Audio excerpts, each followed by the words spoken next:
नमस्कार मित्रों। आज हम इमोशनल एजिलिटी बुक को समरी के माध्यम से समझेंगे।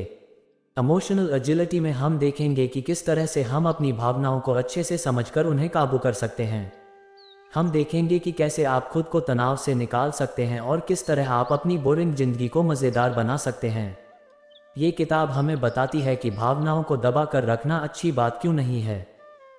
ये किताब उनके लिए है जो नेगेटिव भावनाओं को काबू करने की नाकाम कोशिश में लगे हैं, जो अपने रिश्तों को सुधारने की कोशिश कर रहे हैं, जो तनाव भरी जिंदगी से छुटकारा पाने की कोशिश कर रहे हैं। इस किताब के लेखक सूजन डेविड हार्वर्ड मेडिकल स्कूल के मैकलीन हॉस्पिटल की फाउंडर और डायरेक्टर हैं। वे हार्वर्ड यूनिवर्सिटी में साइकोलॉजी की इंस्ट्रक्टर हैं। उनकी रिसर्च का फोकस ज़्यादातर कर्मचारियों के कौशल पर, इमोशनल इंटेलिजेंस पर और लीडरशिप पर रहता है। भावना ही वो चीज़ है जो हमें इंसान बनाती है। अगर भावनाएं नहीं होती तो हम कभी अकेले में बैठकर उन पुरानी बातों को याद करके नहीं मुस्कुराते। लेकिन क्या हो अगर ये भावनाएं आपके कंट्रोल से बाहर चली जाएं? क्या हो अगर आप नेगेटिव भावनाओं को काबू ना कर पाएं? अगर आपके साथ ऐसा हो रहा है या आपको डर लग रहा है कि कहीं आपके साथ ऐसा ना हो जाए, तो हमारे साथ बने रहिए। इस किताब में हम ये देखेंगे कि आप किस तरह से इन भावनाओं को काबू कर सकते हैं। हम देखेंगे कि किस तरह से आप अपने रिश्तों को सुधारकर, अपने फैसले खुद लेकर और खुद को बार बार चुनौती देकर वो जिंदगी हासिल कर सकते हैं जिसकी आपने ख्वाहिश की थी। इस समरी को सुनकर आप सीखेंगे किस तरह आप खुद को सहानुभूति देकर अपनी भावनाओं को समझ सकते हैं। माइंडफुलनेस क्या है और इससे आपका क्या फ़ायदा हो सकता है। रिस्क लेना और कुछ नया करना क्यों अच्छा है। हमारा दिमाग हमारे हर अनुभव का एक मतलब निकालकर उससे एक कहानी बुनता रहता है। अक्सर हम जिंदगी में कुछ ऐसा देखते या महसूस करते हैं जो हमारी जिंदगी को पूरी तरह से बदल कर रख देता है। अक्सर आपने फिल्मों में देखा होगा कि मेन कैरेक्टर गरीबों को परेशानी में देखता है और फिर वो उनके लिए कुछ करने के बारे में सोचता है। हमारी जिंदगी में भी हमारे साथ कुछ ऐसा ही है। हमारे साथ जो भी घटनाएं होती हैं, हमारे दिमाग पर उसका असर पड़ता है। हम उस घटना से संबंधित कहानियां बनाने लगते हैं और उसे अपने हिसाब से समझने लगते हैं।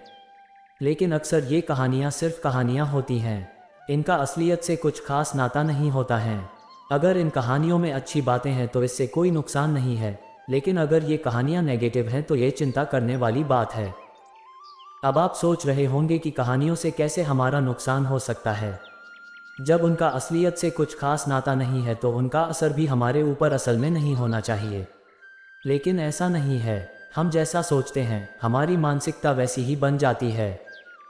अक्सर ऐसा होता है कि हमसे कोई गलती हो जाती है और हम उसके लिए खुद को कोसते रहते हैं। समय के साथ हमें ऐसा लगने लगता है कि हम काबिल नहीं हैं और हम खुद के बारे में गलत सोचने लगते हैं। ऐसा करने से हमारा आत्मविश्वास कम हो जाता है और हम कोई नया काम करने से कतराने लगते हैं, क्योंकि हमें अंदर ही अंदर ये लगने लगता है कि हम सब गलत कर देंगे। इस तरह से खुद के बारे में गलत अंदाज़ा लगाना और खुद को कम समझना हमारी आदत बन जाती है। हमारे दिमाग की बनाई हुई कहानी का असर हम पर असलियत में होने लगता है। गलतियां करना एक बहुत ही आम बात है और अगर आप गलती नहीं कर रहे हैं तो आप गलत कर रहे हैं, क्योंकि गलती हमसे वहीं पर होती है जब हम कुछ नया करने जाते हैं। अगर आप गलती नहीं कर रहे हैं तो आप कुछ नया करने की कोशिश नहीं कर रहे हैं। इमोशनल एजिलिटी की मदद से हम अपने इस तरह के नेगेटिव विचारों को काबू करना सीख सकते हैं और ज़िंदगी को उस नज़र से देख सकते हैं जैसी वो असल में है। अपनी भावनाओं को दबा कर रखना अच्छी बात नहीं है। हमारे साथ बहुत बार ऐसा होता है जब हम उदास होते हैं लेकिन फिर भी खुश रहने की कोशिश करते हैं। कुछ लोग मानते हैं कि चाहे जो हो वे खुद को हंसता हुआ रख सकते हैं। लेकिन क्या अपनी भावनाओं को दबाना अच्छी बात है? क्या नेगेटिव भावनाओं को बाहर न आने देने से कोई फ़ायदा है? हमें इनके फ़ायदे के बारे में नहीं पता, लेकिन इसका नुकसान बहुत है।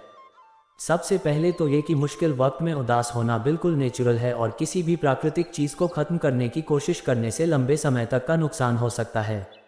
इसलिए यह ज़रूरी है कि आप अपनी भावनाओं को दबा कर रखने की बजाय उन्हें समझकर उन पर काबू पाना सीखिए। यूनिवर्सिटी ऑफ कैलिफोर्निया के एक रिसर्च में यह बात सामने आई कि जो लोग असल में खुश रहते हैं उन्हें आगे चलकर एक अच्छा परिवार मिलता है और वे ज़िंदगी में कामयाब होते हैं। दूसरी तरफ जो लोग खुश होने का दिखावा कर रहे होते हैं वे समय के साथ और दिखावा करने लगते हैं। दूसरे शब्दों में, उनकी परेशानी बढ़ जाती है और वे उन बड़ी परेशानियों को छुपाने लगते हैं। नेगेटिव भावनाओं को समझकर हम उनके साथ खुशी से रहना सीख सकते हैं। सबसे पहले आप ये देखिए कि किस वजह से आपको गुस्सा आता है या कौन सी चीज़ आपको परेशान कर रही है। इसके बाद आप ये देखिए कि उससे आप कैसे छुटकारा पा सकते हैं या किस तरह उससे समझौता कर सकते हैं। इस तरह से जब आप अपने नेगेटिव इमोशन के सोर्स को मार देंगे तो वे खुद ही खत्म हो जाएंगी। भावनाओं को काबू करने का एक अच्छा तरीका है खुद को सहानुभूति देना। बहुत बार ऐसा होता है कि हम चाहे कितनी भी कोशिश कर लें या फिर कितने भी तरीके आजमा लें, हमारे अंदर की नेगेटिव भावनाएं कहीं नहीं जाती।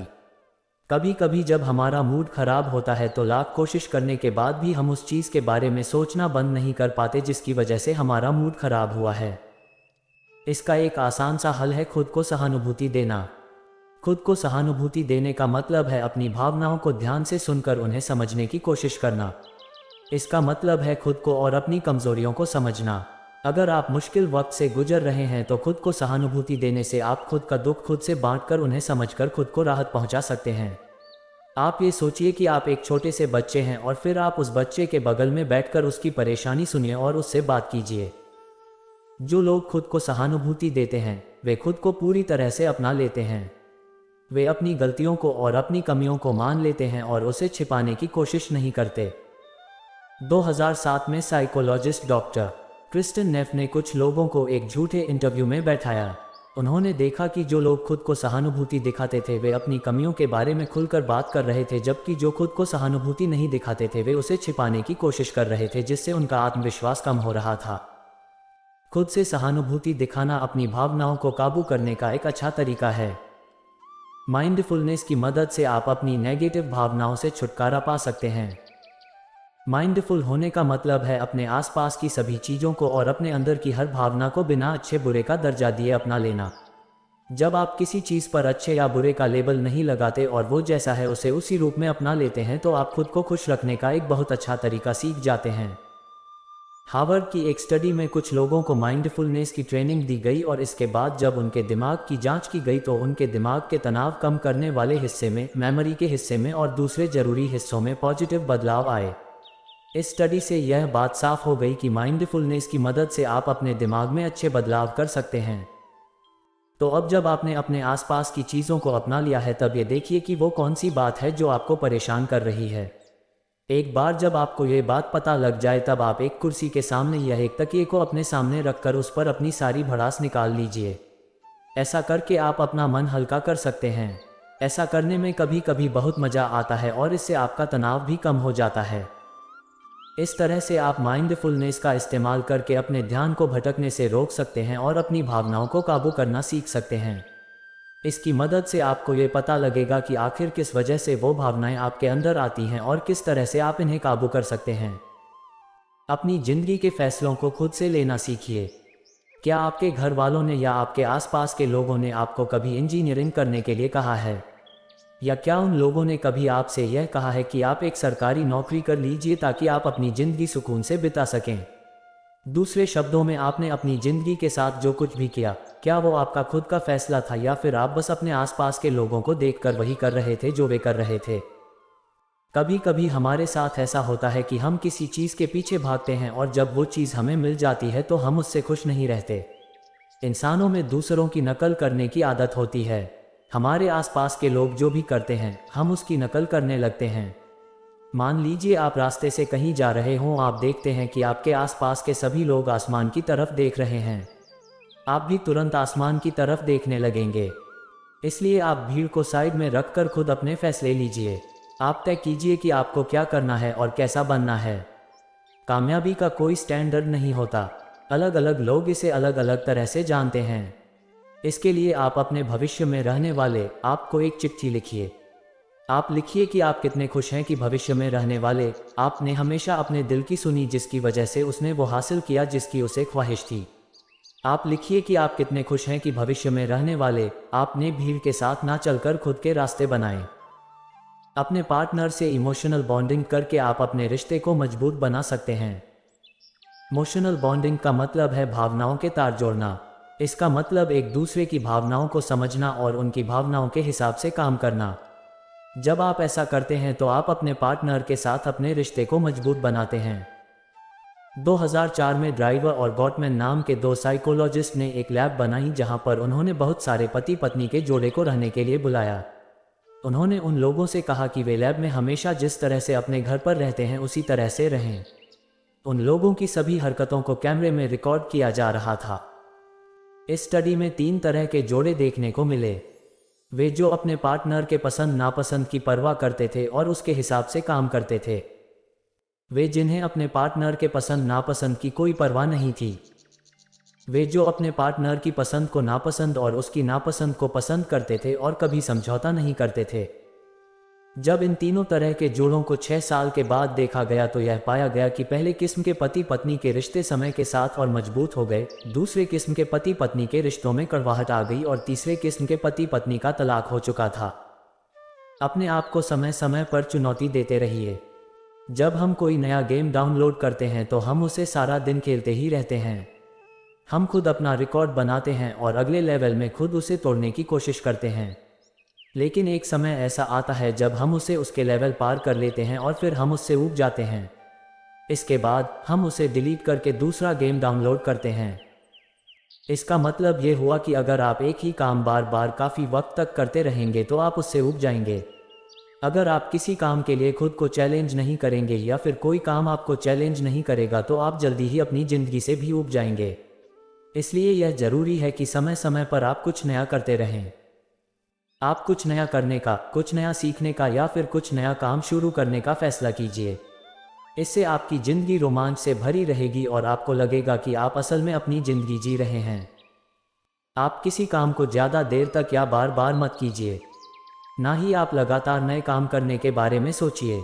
आप अपने आप को नए हालात में डालिए, लेकिन साथ ही कुछ ऐसे भी काम करते रहिए जिसमें आप माहिर हैं। अपनी क्षमता से थोड़ा ज़्यादा करने की कोशिश कीजिए, लेकिन अपनी क्षमता की सीमाओं से ज़्यादा आगे मत जाइए। आप कोई इंस्ट्रूमेंट बजाना सीख सकते हैं या फिर कोई नई भाषा सीख सकते हैं, या फिर आप अपने काम पर जाते वक्त अपनी आसपास की चीज़ों पर या अपनी हरकतों पर ध्यान देने की आदत डाल सकते हैं। जब हम अपनी भावनाओं को अच्छे से नहीं समझ पाते तो हम उनके जाल में फंस जाते हैं। इस सबक की शुरुआत लेखिका की दोस्त एरिक से करते हैं।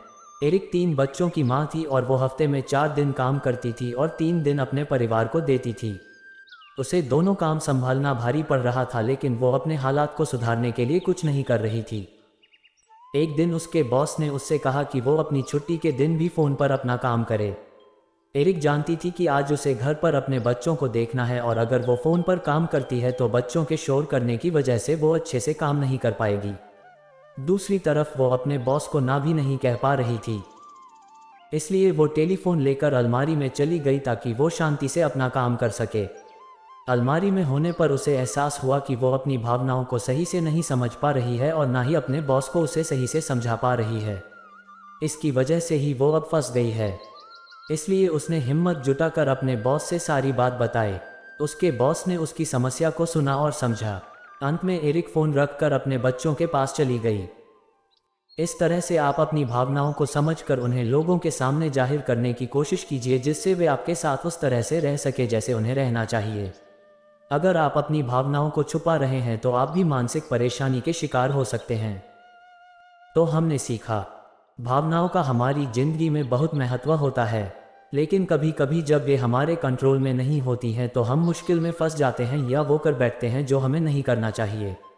इसलिए यह बहुत ज़रूरी है कि आप अपनी भावनाओं को समझकर उन्हें काबू कीजिए। भावनाओं को अच्छे से समझकर आप अपने पार्टनर के साथ अपने रिश्ते को मजबूत बना सकते हैं, रिस्क लेना सीखकर अपनी बोरिंग ज़िंदगी को मज़ेदार बना सकते हैं और साथ ही खुद को पहले से ज़्यादा समझ सकते हैं। छोटी बातों को छोड़कर अच्छी बातें कीजिए। जब अगली बार आप अपने परिवार के साथ बैठकर बातें कर रहे हों तो खुद से सवाल कीजिए कि क्या आप वाकई उनसे घुल मिलकर बात कर रहे हैं या अपने समय को किसी तरह से बिताने की कोशिश कर रहे हैं। अपने परिवार से बात करते वक्त आप अंदर तक जाए और हमेशा उनसे घुल मिलकर बातें कीजिए। आप वो बातें कीजिए जिससे आपको खुशी मिलती हो। तो ये थी इमोशनल एजिलिटी बुक की समरी। आशा है आपको पसंद आई होगी। अपने मत व सुझाव कमेंट करें और चैनल को सब्सक्राइब करना ना भूलें। नमस्कार।